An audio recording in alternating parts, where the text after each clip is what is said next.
Sekretaris Kabinet Teddy Indrawijaya menjadi sorotan publik lantaran pangkatnya naik dari mayor menjadi letkol.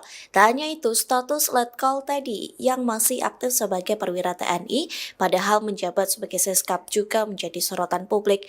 Menanggapi hal itu, Menteri Pertahanan atau Menhan Syafri Samsudin buka suara saat ditemui di Kompleks Parlemen Senayan pada Selasa 11 Maret.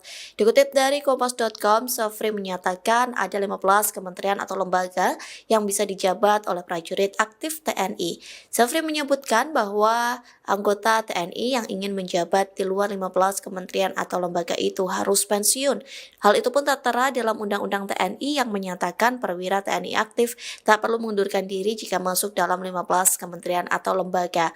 Adapun di antaranya kementerian atau lembaga itu adalah kementerian lembaga yang membidangi Korbit Polkam, Pertahanan Negara, Setmilpres, Intelijen Negara, Sandi Negara, dan Lemhanas. Kemudian ada Dewan Pertahanan Nasional, SAR Nasional, Badan Narkotika Nasional atau BNN, Kementerian Kelautan dan Perikanan, BNPB, BNPT, Keamanan Laut, Kejagung, dan Mahkamah Agung. Namun Menhan enggan menjawab secara lugas mengenai status Teddy sebagai Seskap yang juga masih merupakan TNI aktif. Ia menegaskan bahwa hanya prajurit TNI yang berada di luar 15 kementerian atau lembaga tersebut yang harus pensiun.